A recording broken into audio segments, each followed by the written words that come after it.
जय श्री कृष्णा दोस्तों, स्वागत है अपने प्यारे से यूट्यूब चैनल रहस्य वो बदल दे आपकी जिंदगी। आज एक छोटा सा विषय हमारे सामने आया कि हुआ वही है जो होना था, क्योंकि आज जो हुआ है वो होना पहले से तय हो चुका था। बहुत से लोग इस पर विश्वास नहीं करेंगे। कुछ लोग मेरे से जब बातचीत करते हैं तो इस विषय पर ज्यादा जोर देते हैं कि आपको कैसे पता कि वही हुआ है जो होना था। ये तो केवल भ्रामक बातें हैं। ऐसी बातें सुनकर के मुझे बड़ा ऐसा लेकिन आनंद सा भी महसूस होता है कि जो चीजें समझनी चाहिए थी वो तो लोग समझ नहीं पाए, और जो नहीं समझना चाहिए था उसको लेकर के बैठे हैं।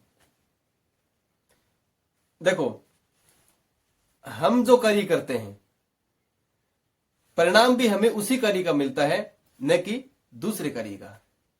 जीवन में हमेशा याद रखना, बीएड और एसटीसी करने वाला व्यक्ति टीचर बनता है, वकालत करके एलएलबी करके कोई व्यक्ति वकील बनता है, इंजीनियरिंग की डिग्री करके व्यक्ति इंजीनियर बनता है।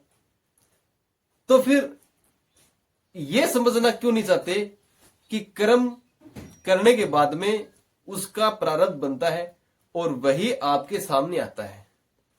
आपने यदि अपने कर्म में कहीं कोई कमी रखी है, आपकी मेहनत में कमी है, तो ही आपको उसका गलत परिणाम मिलता है, अदरवाइज आपको परिणाम सही मिलेगा।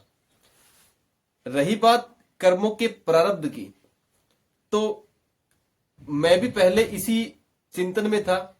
मैंने बहुत सी चीजें सहन भी करी हैं, और इस व्यक्तित्व के विकास की जो चरण है और जो शरीर का ढांचा है, इसके अंदर जो 7 चक्र हैं, पंचकोश हैं, जीवन और मृत्यु का सफर है, उसके ऊपर गहन मंथन करने के बाद में मैंने ये चैनल शुरू किया था।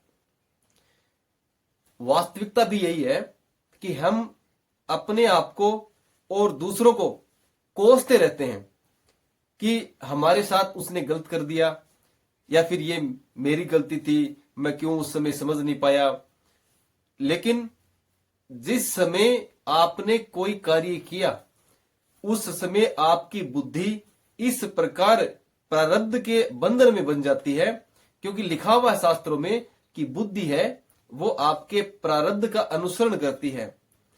आप किसी मंजिल को जा रहे हैं रास्ते के ऊपर, जहां चौराहा आता है, तिराया आता है, तो वहां आपको पूछना पड़ता है कि किस दिशा में जाए। वहां अगर आपको भ्रमित कर दिया जाए और आप रास्ता भटक जाते हैं, बहुत सी बार होता भी ऐसा। हम वाहन से जब जाते हैं, शादी विवाह पार्टियों में अगले घर पूछना होता है, तो कई लोग बीच में से रास्ता है वो अलग गलत बता देते हैं, तो हम गलत रास्ते पर चलते हैं, तो हम भ्रमित होते हैं। वापिस हमें उसी रास्ते पर आने के लिए काफी कठिनाई वहन करनी पड़ती है। वही हमारे जीवन का ढंग है, इसको अच्छे से समझ लेना। देखो, पाप का जो परिणाम है और जो पुण्य का परिणाम है वो आपको निरंतर दिन प्रतिदिन मिलता आया है और मिलता रहेगा। दूसरी बात, जो पहले हुआ उसका परिणाम आज आया। अब समझ जाइए, इस विषय को आगे दूसरों के सामने भी रखिए और समझाइए कि जो आज हुआ है उसकी चिंता न करके जो आगे होना है उसका चिंतन करिए।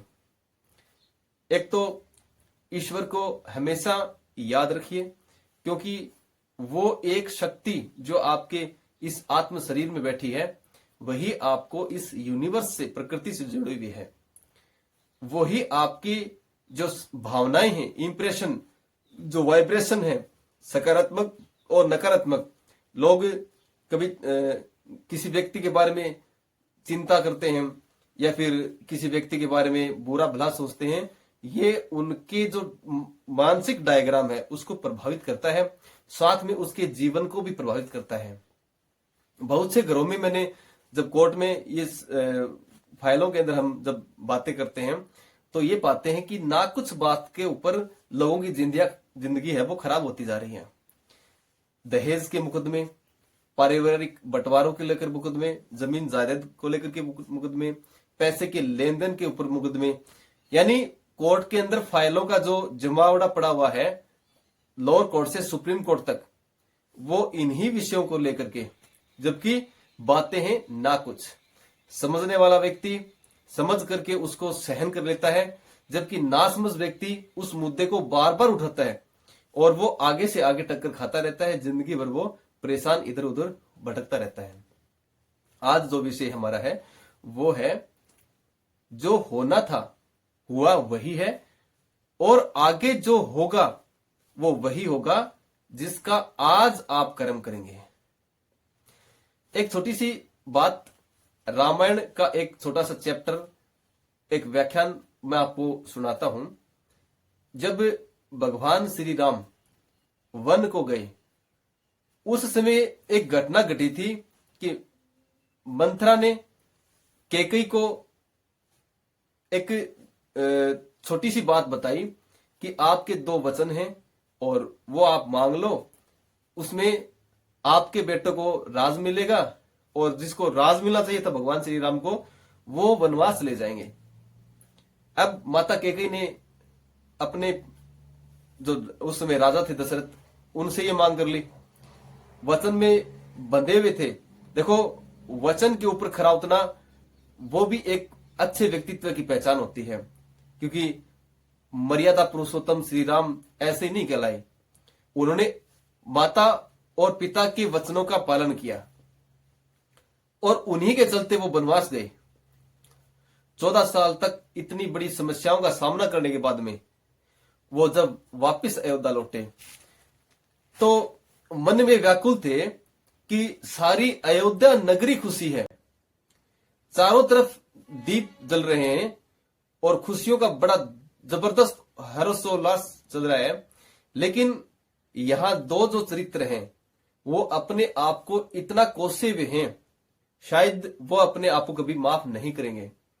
लेकिन भगवान थे, उन्होंने सबसे पहले जहां पर गए वो गए माता मंथरा के पास। माता मंथरा कोई दासी नहीं थी वहां पे, वो एक माता का स्टेज रखती थी वहां पे उस राज परिवार में। माता जो मंथरा थी उसने भी प्रतिज्ञा ली थी, जब वो भगवान अयोध्या छोड़ के गए तो अपने आप को पश्चाताप करने के लिए, और उन्हें संकल्प किया था कि जब तक भगवान श्री राम वापस नहीं आएंगे मैं उस काल कोठरी से बाहर नहीं निकलूंगी। लगातार 14 साल तक उसी काल कोठरी में उसने अपना जीवन व्यतीत किया।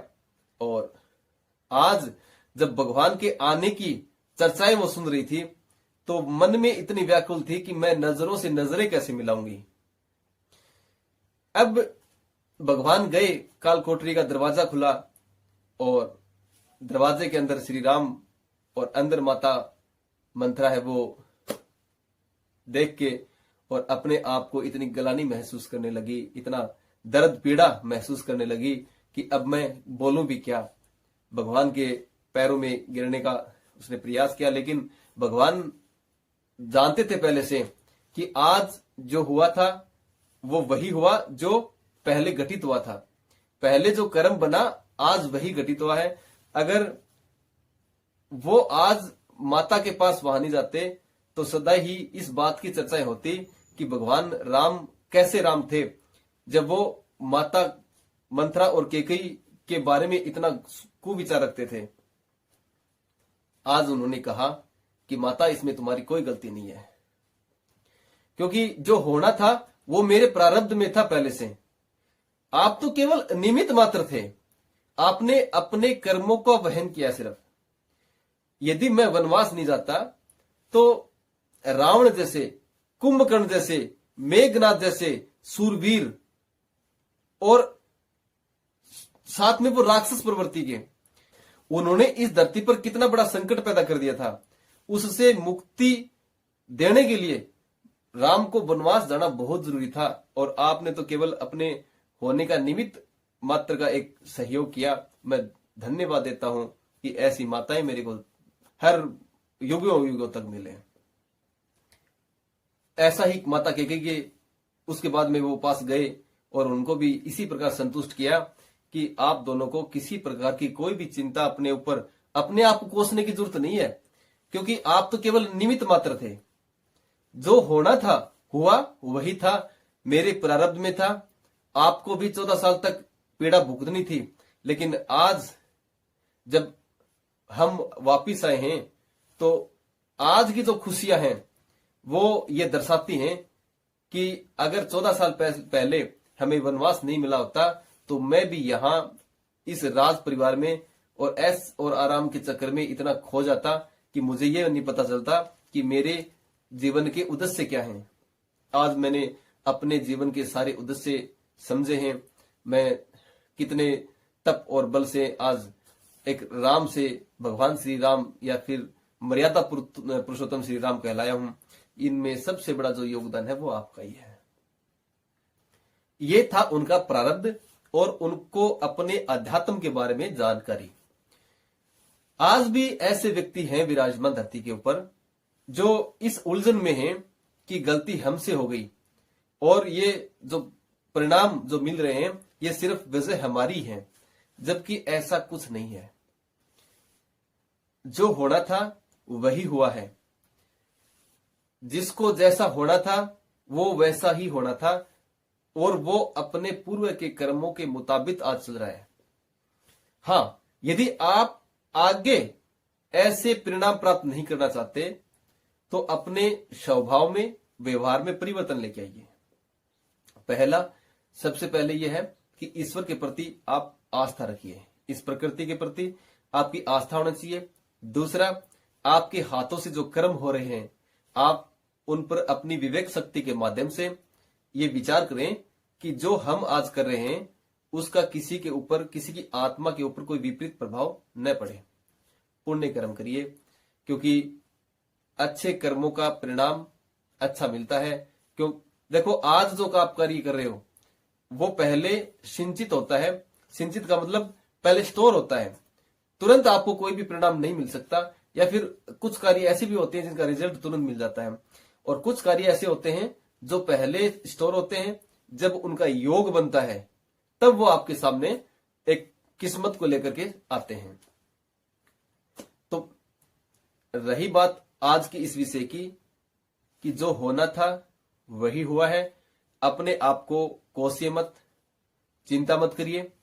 ये जो डिप्रेशन है, एंजाइटी है, ये जो सारी चीजें हैं वो इसी का एक परिणाम होती है कि हम अपने आप को कोसते रहते हैं कि ये हमारे हाथों से क्या हो गया, या फिर ये मेरे साथ ऐसा क्यों हुआ, ये लोग ऐसे खराब हैं, ये मेरा जो दोस्त है वो खराब निकल गया, या फिर किसी ने मेरे साथ फ्रॉड कर दिया।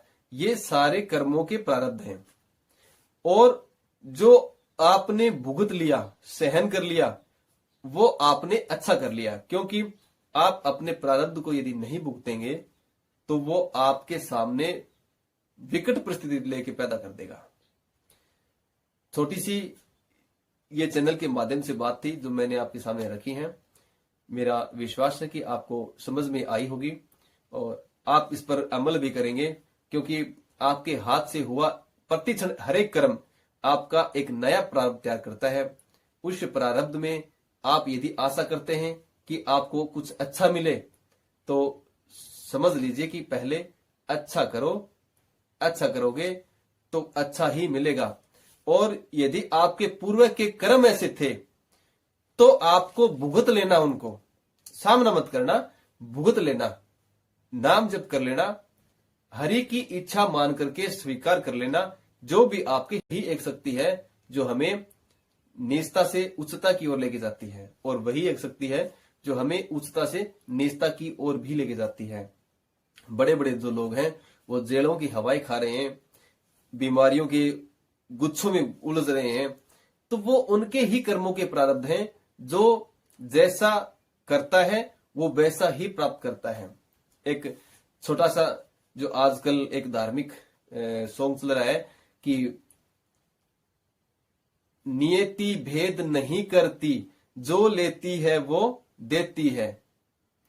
तो जो बोएगा वो काटेगा, ये कर्मों की खेती है, तो जैसा करोगे वैसा मिलेगा। इस बात के ऊपर अच्छे से अमल कर लेना। यदि आपको इस चैनल के ऊपर विश्वास है तो अपने आगे आने वाली पीढ़ियों को इसी प्रकार के ज्ञान से सबको प्रज्वलित कर दिया जाए। प्लीज चैनल को सब्सक्राइब अवश्य कर लें और अपने जो रिश्तेदार हैं, अपने वो जो रिलेटिव हैं, उनके साथ इन विचारों को साझा करने के लिए वीडियो को शेयर अवश्य करें, क्योंकि आपके परिवार में यदि खुशियां होंगी तो आप इसकी प्रसन्नता का मुख्य जो कारण है वो आप ही हैं। आप ही अपने परिवार को इस प्रसन्नता के मूड में लेके आ सकते हैं। धन्यवाद।